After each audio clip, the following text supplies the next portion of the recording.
followed by the Speaker of Parliament and the Chief Justice, her ladyship.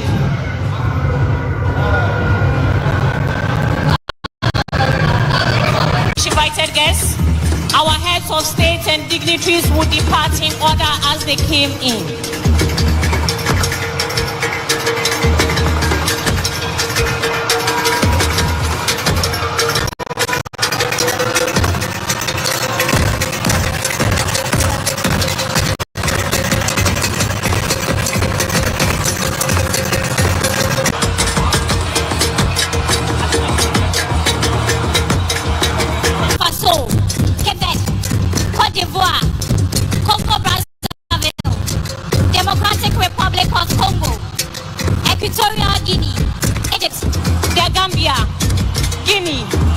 Guinea-Bissau, Kenya, Liberia, Mali, Mauritania, Niger, Namibia, Rwanda, Senegal, Sierra Leone, South Africa, Uganda, Tanzania, Togo, Botswana, Barbados, Morocco, and Gabon.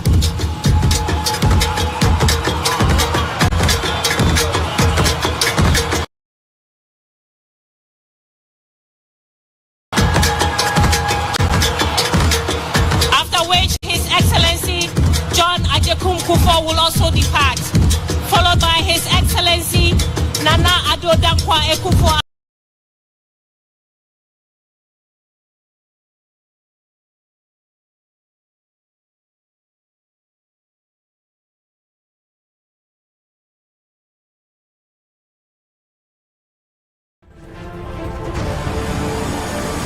IBTV, feel it, enjoy it.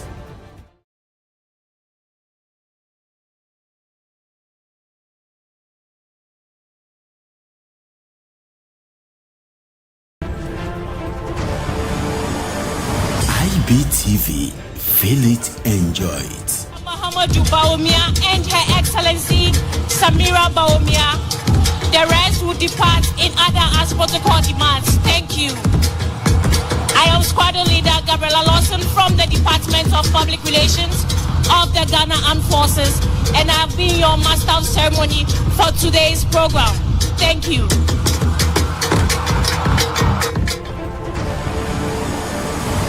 IBTV, feel it, enjoy it.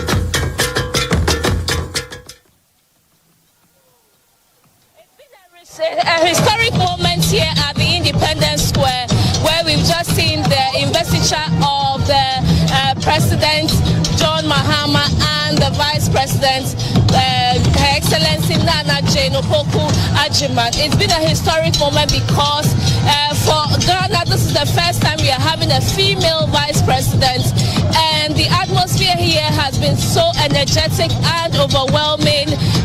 The two high dignitaries took the oath of office a while ago, and they addressing the country. President Mahama laid before the public 4 key pillars that he would want to focus on. He mentioned the economy, he mentioned infrastructure development, he mentioned youth unemployment, he also mentioned agricultural driven projects. He also talked about we being prepared when it comes to pandemics, so he's going to strengthen the health system. These are some of the key things that I resonated with me. I don't know about you, Maureen. Right, so he spoke about the 4 key thematic areas short term, and that is going to restore macroeconomic stability, make sure that inflation brings down our debt levels, and improve the whole macroeconomic environment.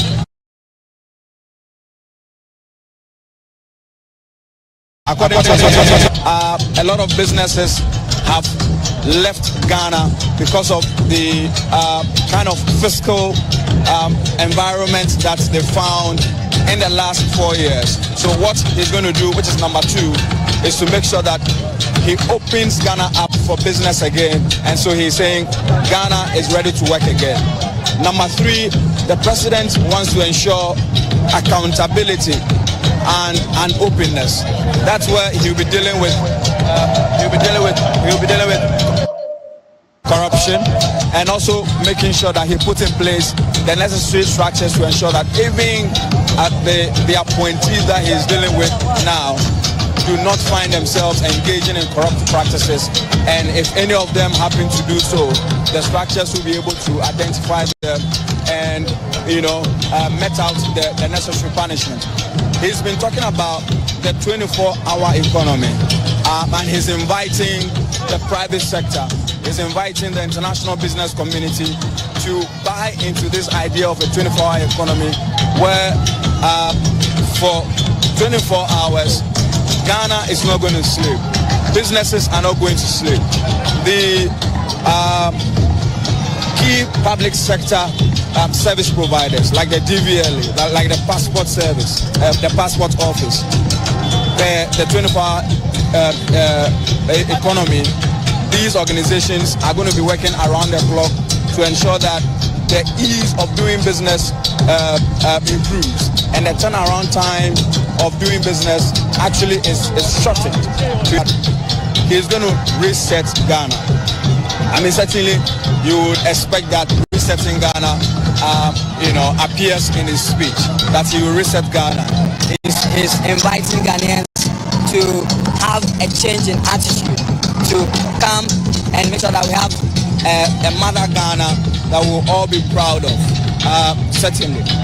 So His Excellency the President also talked about inclusiveness. He talked about focusing on innovation. He also said he would be transparent. I mean, he would be accountable for his actions and the actions of the members of his government.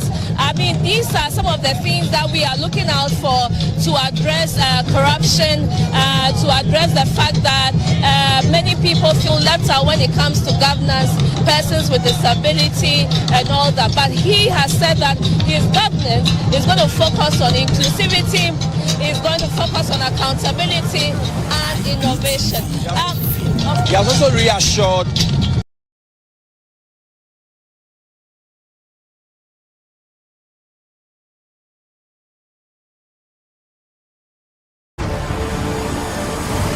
IBTV, feel it, enjoy it. Serve them well, and that he's not going to disappoint them, even though he admits that the task ahead is a tall order. He started his speech by painting the global economy, how COVID-19, how climate change has affected the global economy. And so it is not the economy that we used to have some decade ago. A lot of things have changed, which he admits. He also admits how COVID-19 affected the Ghanaian economy.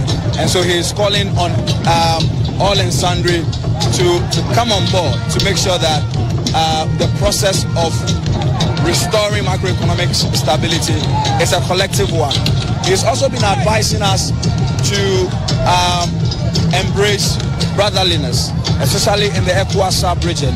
The fact that, I mean, we have persons in Burkina Faso who are Kusasis, we have persons in Ivory Coast who are Kans, we have persons in Togo who are Evers, we have persons in Nigeria who have some connections with the Gan community here in Ghana. And so he says that we are a one body.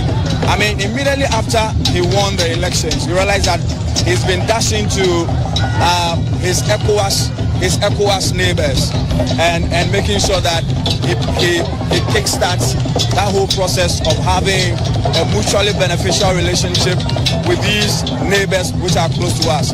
So you see that almost all of them in the sub-region came for his investiture, the keynote speaker and the Nigerian president, Tinubu.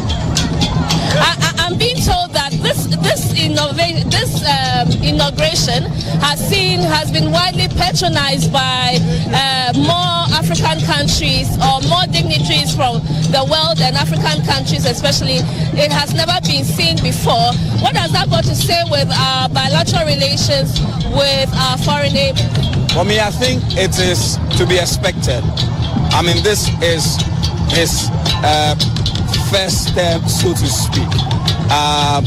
The international community has been keeping their eye on Ghana. They know the economic challenges that we're going through.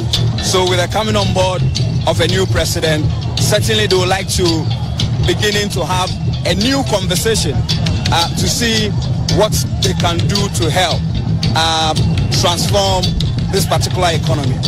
The World Bank Country Director for Central and Eastern Africa is here in Ghana. He's attending this particular investiture.